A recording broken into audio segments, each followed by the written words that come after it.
Am I the a-hole for telling my mother who survived cancer that she's a failure as a parent when she tried to take credit for my accomplishments? My mother has always had issues, and as a parent she was pretty detached mentally. My parents didn't get married, and I steadily ended up living with my dad full-time. And because she wasn't in my life very much, I hardly ever even referred to my mother as mom. A few years ago, she was diagnosed with early-stage breast cancer and had to have mastectomy. She recovered well, but ever since she was given the bill of clean health, she has started trying to act like a parent who did everything for me my entire life. And she goes out of her way to talk about such things in public, and people were eating it up. Last week, I met up with my mother and several of her friends for lunch because I'd recently landed a small promotion at my job, and my mother was insistent on celebrating. Well, during said lunch, she of course talked about how proud of me she was, and boasting about her boy to her friends, and how she did so much to make sure I was brought up right. I was internally angry because she was lying through her teeth, but I didn't plan on saying anything. But then she started crap-talking my dad, and the things she was saying were outright lies that painted my dad as the absent and neglectful parent. She took credit for several of the major milestones in my life that she didn't even show up for. I ended up getting angry and pointed out she wasn't there for any of those things. She froze and then laughed it off, then tried to say that I was always a jokester. I ended up saying something like, "How would you know whether or not I'm a jokester? You were barely around when I was a kid. You didn't even buy clothes for me to wear. My dad was the one who was really there for me, and I won't let you insult his good name like this to make yourself look good." She ended up crying with her face in her hands, and her friends ganged up on me. They started demanding I apologize, but I refused and said that just because she survived cancer, it doesn't let her rewrite her own history. She was almost never there for me as a kid. She didn't even attend my high school graduation, let alone even remember what year I graduated. She tried to say of course she remembered, but guessed wrong, it was off by 2 years. I called her a liar and a failure as a parent, and said not to contact me again until she's willing to admit the truth, and apologize to me and my dad. I then left cash for my part of the bill with the waiter and walked out. My mother's friends were all yelling at me, and I could hear her crying all the way from the street. My maternal grandmother messaged me on Facebook to chew me out, but I said that I wasn't gonna let my mother rewrite history, and she knows full well what really went on. My grandmother said I could have waited to call her out in private, because now many of my mother's friends are questioning her. I said I really didn't care anymore, and stopped messaging. But now that I've had time to cool off, I'm wondering if I took things too far. Am I the a-hole? Now for the top comments. Not the a-hole. I'm so sorry you've been put in this situation, but you're correct. You don't have to uphold your mother's lies, and you're allowed to tell her how you feel. I think it may be time to limit contact with her though for your own sanity. Exactly. Not the a-hole OP. She has created her own version of history that paints her as the hero and your father as the villain, and she is spreading this lie to make herself feel better.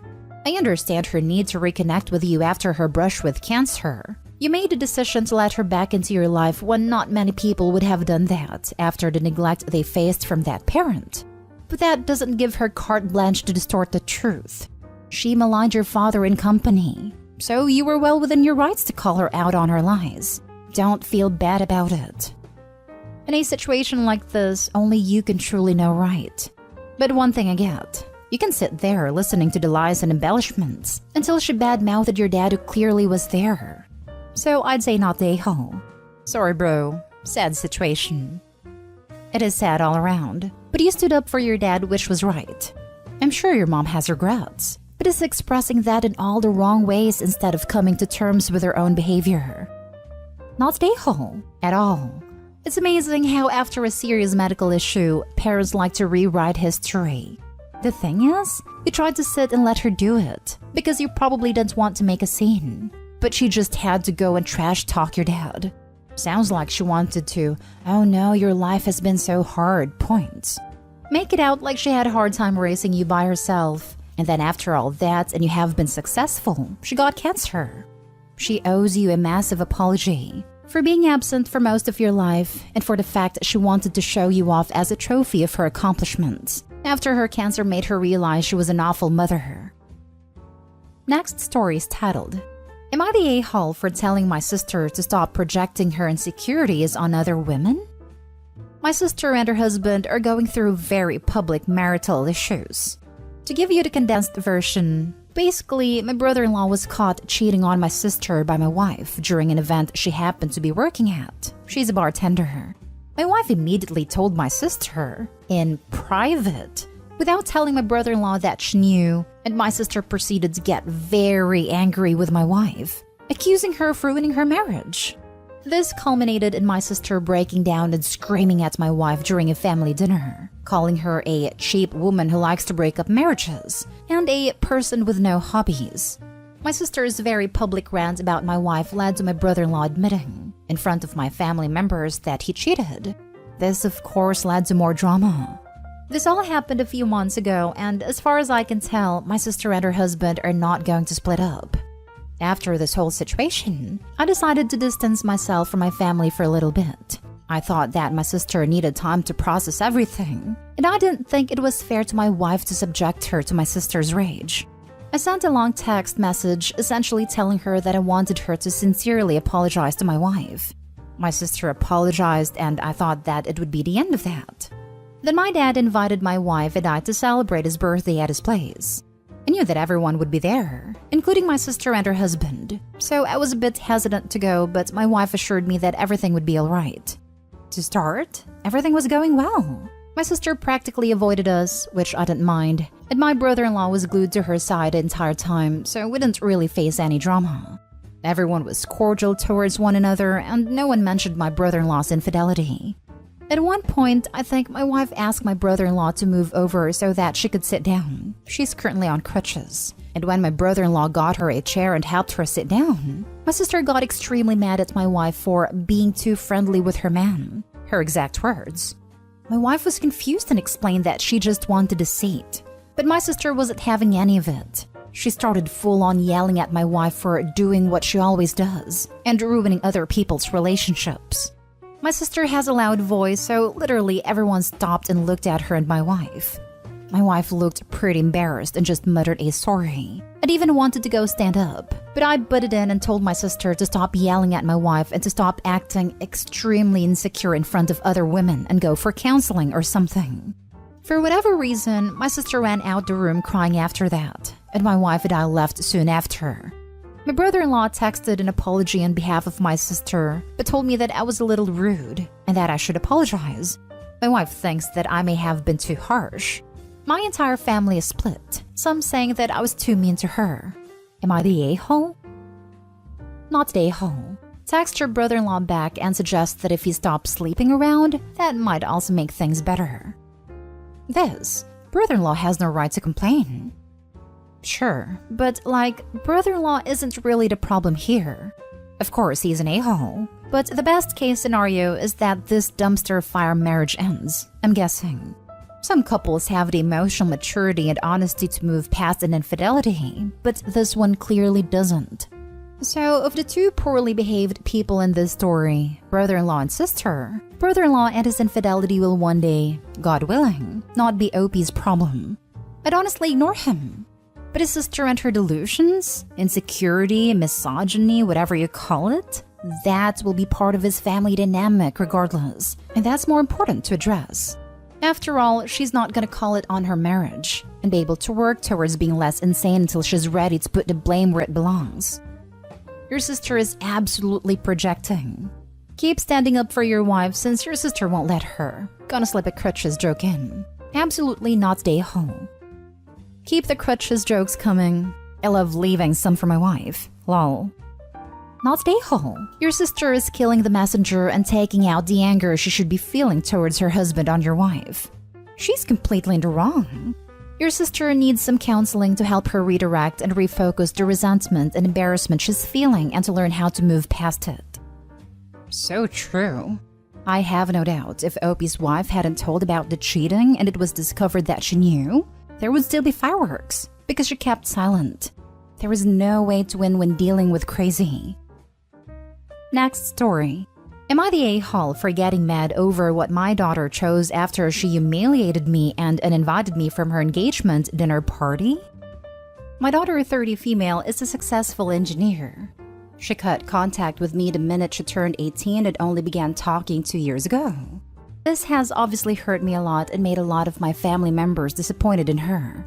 Nowadays, whenever I have to talk to her, I have to tiptoe around her and not comment on her dresses or makeup or career or lifestyle. Otherwise, she simply reminds me that she can and will stop talking to me, that the only reason why it started being her father's death.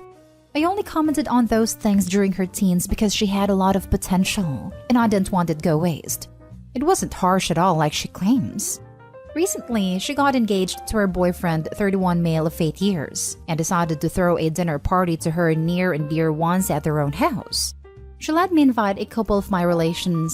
She told me about 5 to 6 people only, but since I've got a lot of people I'd like to share this milestone with, I did go a little overboard in inviting 10 to 13.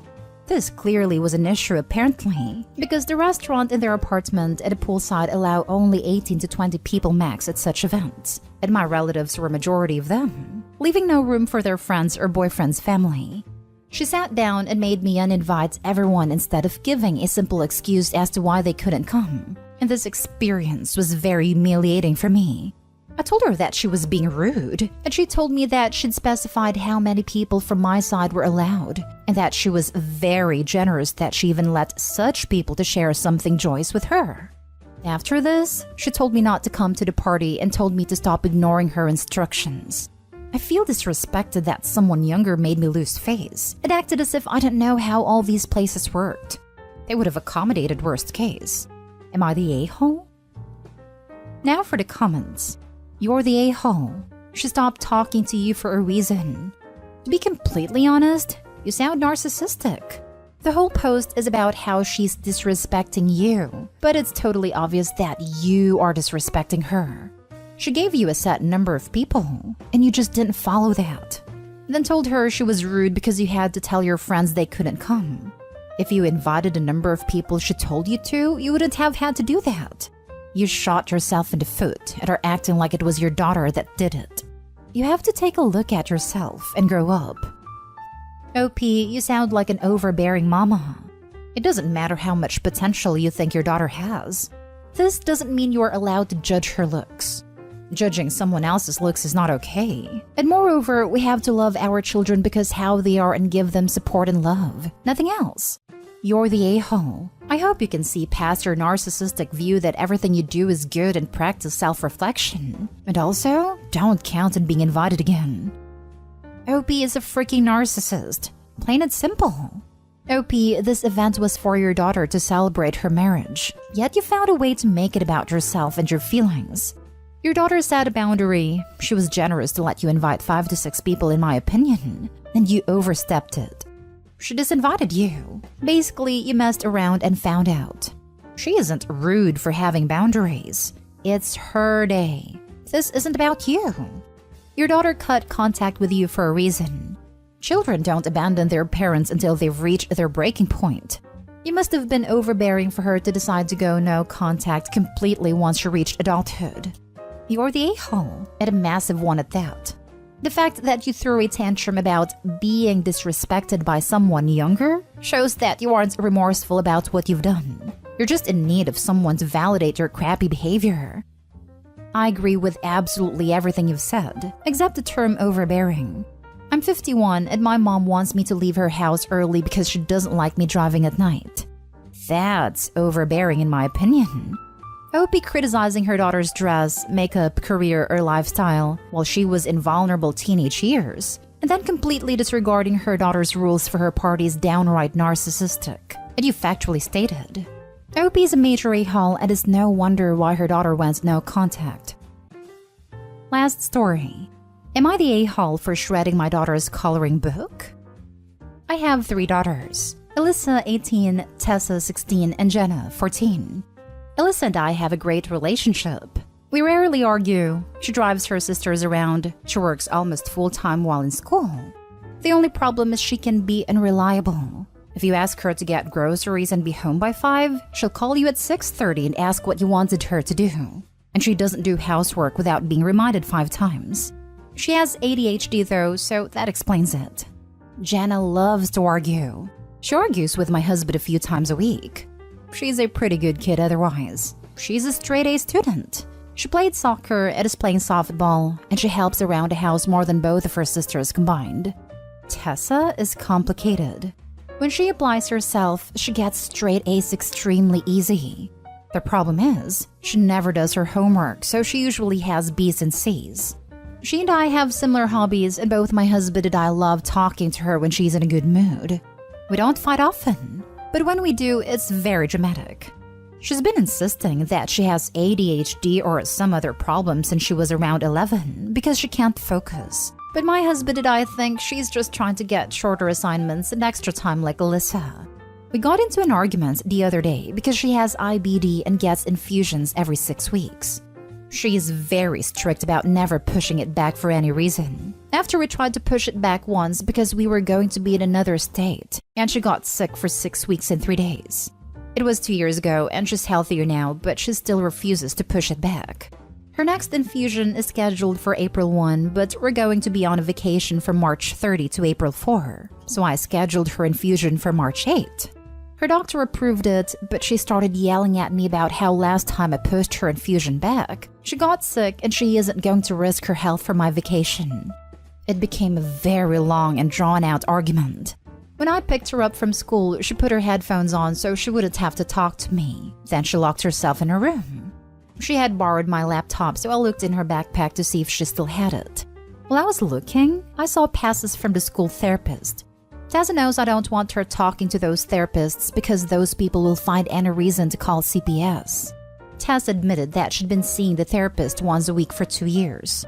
She wouldn't look up from her coloring book, so I took it. And she started crying and asked me to give it back because her therapist gave it to her for when she was having a bad day. I ended up shredding it, and she hasn't left her room except for school and hasn't spoken since. So I wanted to know if I was the a-hole. You're the a-hole. You neglected your kid. You don't want her to seek help. You are aware her seeking help might get you in trouble. You didn't ask her while making a decision on her health. She is overreacting because she had a bad experience. It is very clear. You ruined a book that was probably calming her. You don't think ADHD or whatever is an issue. With this consistency, you might not have a future relationship with your daughters. I can't imagine ever wanting to have a relationship with someone who intentionally destroyed something artistic I was working on. That's like taking a piece of someone's soul and lighting it on fire. My dad called bullet journaling a waste of time when I was monitoring my medication, symptoms, and overall health from 3 different autoimmune disorders. Haven't been able to pick it up over a year later, and I'm 24. I hate this type of parent.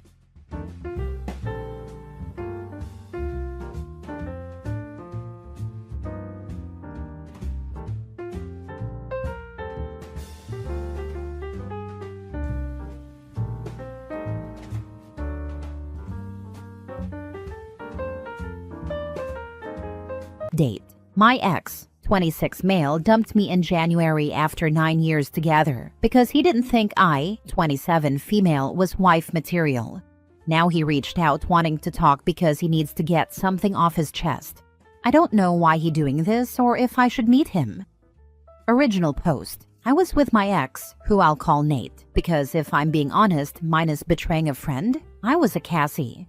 I don't want to go too much into the details, but for the last 9 years, I lost myself to Nate. He was my world. Everything I did was for him. I helped him through depression, helped get/keep his grades up, and even worked 2 jobs so he could focus on college when his parents disowned him for nearly 3 years because they didn't agree with the major or college he chose. Bear in mind, I was also a college student. When his parents started talking to him again and began to financially support him, we moved into a new apartment. Nate said he wanted me to quit my job. I didn't, because it was his turn to take care of me. For 16 months, everything was great. He spoiled me. Then I noticed he was more interested in his new friends. At times, he ignored me completely. Back in December, he did a 180 and love-bombed me the whole month. He really went out of his way to make Christmas magical for me. I honestly believed he was going to propose. On January 2nd, he made me my favorite dinner and gave this speech about me being his first love how I'd been there since high school. I kept thinking, any minute now he's gonna ask me to marry him. But nope, he dumped me. As his speech went on, my world fell apart. And as much as he tried to sugarcoat it, he basically said, "You were a good girlfriend, but that's all you'll ever be to me, a girlfriend. I don't see you as my wife or the mother of my children, blah blah. You served your purpose, now I don't need you anymore, blah blah. I need someone on my level, blah blah. You're a gold digger, blah blah. I'll give you 30 days to move out." I couldn't speak. He stared at me, looking for a response. I think this lasted 20 minutes before he said he'd sleep in the guest room, then left. Strangely, I didn't cry or get angry. I just ordered cardboard boxes online, then went to bed. The next day, I waited for him to leave the apartment before I left my room. Then I called my boss and begged really, if I could transfer anywhere. She told me there wasn't anything, but if something came up in my department, she'd consider me. I then reached out to everyone I knew who wasn't also Nate's friend for a place to stay. My cousin invited me to stay in her spare room for as long as I needed, and I could move in straight away, which was amazing. In the 4 days it took me to pack my stuff and move out, I didn't see or speak to Nate. I doubt he even noticed. I didn't trust myself at the time to ignore a "you up" text, so I blocked him and everyone close to him. I even changed my number and email to make sure he couldn't reach me. The first night at my cousin's was the night everything hit me. I think I cried every night that first month. I honestly felt like crap. I thought about what Nate said over and over again. It made me feel so low, like I was nothing, that he only stayed with me because I was just there. But thankfully, my cousin sent for my mom, other cousins, and real friends to give me an intervention, which I badly needed. I believe that first month, I wouldn't have made it without my cousin. I'm still healing and waiting on the job transfer because I feel like if I'm not in the same city as Nate and I have a place of my own, the fresh start would do me a world of good. I thought by now I'd be a distant memory for Nate, but shockingly, he sent flowers to my job today for my birthday, which was on Sunday. Apparently, he even went to my parents' house looking for me. My mom admitted he's been there before, dropping off stuff and trying to ask questions about me, but they told him to get lost. The flowers came with a card saying, "Dear Cassie, happy belated birthday. I've been thinking about you nonstop for the last few months, especially with how everything ended. I need to get something off my chest that I feel will haunt me for the rest of my life if I don't tell you this to your face. But I have no way of contacting you. If it's possible, can we meet up in the near future? Nate." What could he want? What's haunting him that he needs to say to my face? Everyone in my life is telling me to ignore him, but they hate him. I'm torn, but I can't lie. My curiosity is telling me to meet him and see what he wants. Has anyone been in my shoes or in Nate's? Now for the top comments before reading the update. I just wanted to say, just because he needs to say something doesn't mean you need to hear it. I doubt it's anything that would add value to your life. He's likely wanting to alleviate guilt for some long ago trespass. My cousin thinks he tried to monkey branch and it didn't work out. Seems like he cheated on you back in December before the love bombing. Now this dumb cheater is probably engaged to the affair partner, hence the wife material comment. Screw him. Let him implode that relationship just like he imploded yours. He's not a good human, and he's trying to make himself feel better about something. He doesn't deserve that, and he doesn't deserve your time or energy. You know what's pathetic? If he cheated and told me that was the reason he was breaking up with me, I don't think it'd have hurt me as much. Not the a-hole. Don't reply to him. Ghost him. Block him. Send the flowers back when they get delivered. He doesn't deserve you. Now for the update. So we ended up meeting. And no, I didn't go to him. I had told the receptionist at my work that if he came looking for me, just say I was out for the day. After he showed up once, I didn't want the drama of him around my job. So Nate just kept going to my usual places, like the grocery store I go to every Saturday evening or the park I run at on Sunday mornings, his words, until he would eventually run into me. And he did, yesterday. He was waiting at the coffee shop I go to after my morning run. When I saw him, I tried to turn around and leave, but he kept calling me. So I thought to myself, if everything goes pear-shaped, a coffee shop would be safer than my walk home. So I just sat down and asked him what he wanted. He gave an apology that wasn't an apology. You know, the type with, "I'm sorry but," and "pity me." He blamed his mental health, his job, his parents, his friends, everyone but himself. I took someone's advice on here and said, "Cut the crap. I already know everything." He genuinely looked shocked and stared at me for a second. I guess he thought his coworker already told me everything, so he couldn't lie. Here's what really happened. He fell for a girl in his office. When he told me her name, I knew her immediately. I've met her a few times. He told me that for the last 2 years, he idolized her. To be fair, she's beautiful with an amazing personality. And he hated me because I was the one stopping them from being together. His coworker was too classy to be a side piece. When he broke up with me, he confessed to her that he was madly in love and ended a 9-year relationship to be with her. Well, here's where it gets funny. She doesn't even like him. She called him a piece of trash and told him if he ever spoke to her outside work, she'd report him to HR. So I asked him what any of this had to do with me. Like, we are over. I clearly cut ties. There's no reason for us to speak. He wants to try again. Promised we'd get married before the year ends. Said we belong together. I told him no. I'm nobody's second choice. He threw me away after 9 years and said some pretty cruel things to me. And now he thinks if he snaps his fingers, I'll come running back. He tried to beg and fake tears, bringing up the good times in our relationship. I told him to please leave me alone, as he's already wasted too much of my time.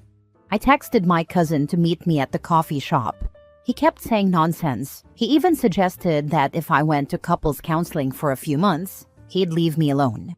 The 20 minutes it took for my cousin to arrive felt like 20 years. In the end, I just stopped listening and stood at the counter making small talk with the baristas until my cousin arrived. She told him to buzz off, and if he tried to follow us, she'd call her brothers. He stayed in the coffee shop as far as I know, and we just went home. That's it. It's only been a day, but I feel like it's over, and I'm free of him. Girl, not the a-hole. You handled that like a queen.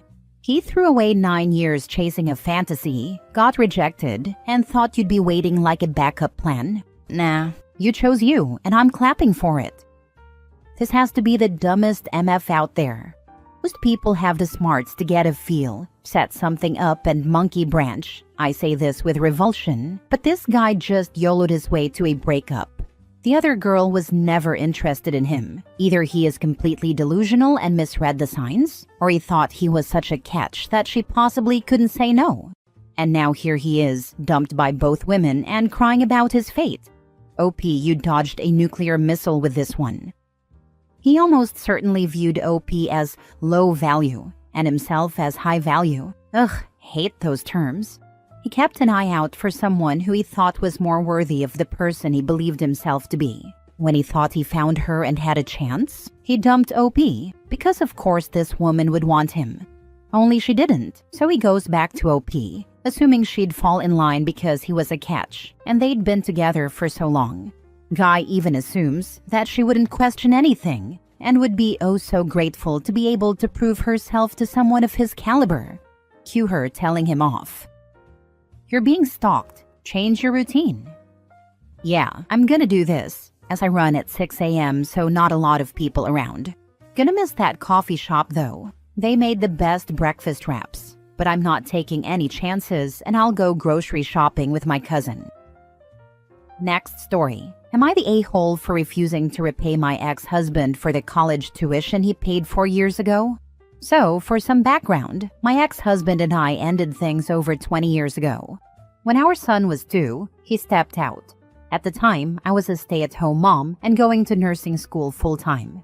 He was paying for my schooling. After he left, I asked him if he would keep paying for my school so I could finish with no debt. He agreed, saying it was the least he could do. A few months after that, he got his affair partner pregnant.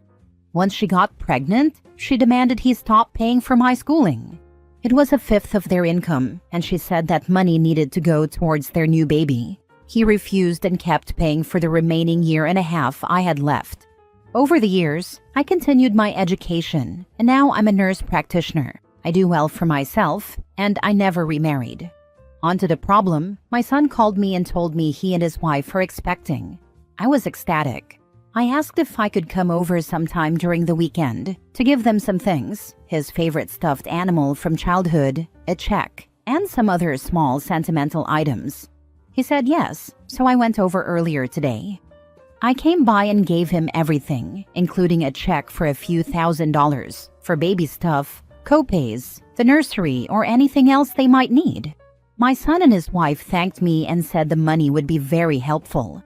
My ex-husband and his wife came over a little while later. They surprised them with dinner and didn't know I'd be there, and saw the check on the counter.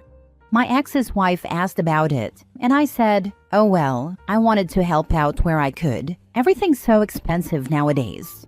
I was really just trying to be polite, but I don't think it was any of her business. This woman had the audacity to say, well, maybe since you have all this money now, you can finally pay us back all that money you took when you went to college. I was dumbfounded. My ex has literally never brought up me paying him back. He's always said it was the least he could do for both me and our son. My ex has done very well for himself in his career. I didn't see how or why they'd need the money, so I asked them, do you guys need the money or something? My ex said no, and she said, of course not. It's about principle. I told her I will absolutely not be paying them back for college tuition from over 20 years ago, especially when she ended up in our marital home while I was living in a small apartment, barely making ends meet for years after I initially finished school. I've never been bitter or mean. I've always been civil since our kids are siblings, but my blood was boiling. I left shortly after that. According to my son, this has been a point of contention in their marriage. She's brought it up a few times over the years in front of him, and she's now insisting to him that he needs to convince me to finally pay back what they're owed. The biggest issue is that now the whole family is involved. I got calls from 3 separate family members saying I need to get over myself and just pay it back. So, am I the a-hole here? Now for the comments. Not the a-hole. He created a mess. Did he pay alimony? Did he take it off his taxes? We didn't have any court-ordered alimony or child support while I was in school. He just paid for the school since it was so expensive. I'm not sure if he took it off his taxes. He just gave me the money every month. Once the divorce was finalized shortly after I finished school, we made arrangements for child support but no alimony. Tell her it was the adultery tax, or that her husband was ensuring that his son would have a good life with either parent, not the a-hole. This is exactly what my ex said. He wanted to make sure we could both afford things for our son. It was in a way a good investment for him because we went half on basically every activity he was in, his first car, and his college tuition. We definitely couldn't have done that if I only had a high school education. Last story. Am I the a-hole for refusing to accept that my wife actually wants a divorce after I said we're separating 4 months ago? My wife, 30 female, and I, 33 male, have been married for almost 10 years. We have 2 kids, 5 and 3. I own a restaurant in our city, and she is an elementary school teacher. 4 months ago, we had a very explosive argument that ended with me saying that we should separate. I told my family that we were separating that day, and then she would not let me in our house. I've had to live with my parents, and she will barely let me see my kids. I have tried to be more involved with helping the kids with bedtime and such when she lets me, but she is so cold to me and doesn't seem to want me around. I have been begging her for us to go to couples therapy, but she doesn't seem to want to at all. I want to work on our marriage, and she doesn't. Fast forward to now, she wants a divorce. She has a lawyer and told me that I should get one. She says I have not been a good partner to her for years. She said she is tired of doing everything in the house and with the kids. But she chose that. She is only a part-time teacher, working half a day, and I run a whole business myself. I have a very demanding job that can involve long hours. It's a small business, so I have a lot of tasks, and it is demanding and exhausting. I usually just get home, shower, and go to sleep, since I have to get up at 4 a.m. the next day. I'm working so hard to provide for my family, and now the whole thing is falling apart. I love my family, and I don't want my kids to go through their parents divorcing. I want her to put in the effort, go to therapy, and work together so our marriage doesn't fail. So, am I the a-hole? You do sound like a massive a-hole.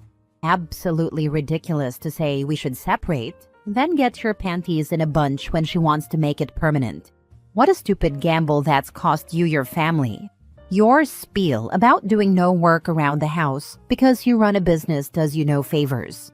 Makes you look even more stupid. He also claims he wants to help with bedtime with the kids and all that jazz. But he also says he works all day, gets home, showers, and gets up again at 4 a.m. There was no way he was helping or parenting prior to, if what he says is true. I try to help in the evenings, but I have catering meals to take a lot in the evenings. I try to stay up to talk to her in the evenings, but she's usually gone to bed early too. Why in the world would you tell your whole family personal business that same day and expect your wife to react any different? You said you wanted to be separated. She gave you that. She probably realized it's much easier to be alone and only take care of the kids. She probably realized that it makes no difference to her whether OP is there or not at all. OP writes that he comes home in the evening, showers and goes to sleep, to wake up at 4 a.m. to go to work.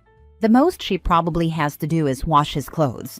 And when there's an argument, his solution is to separate, not try to lessen his workload and be home more, but to go to his parents and tell everyone. So is this counseling supposed to be for him? She's probably happy that she won't have to hear an alarm clock at 4 a.m.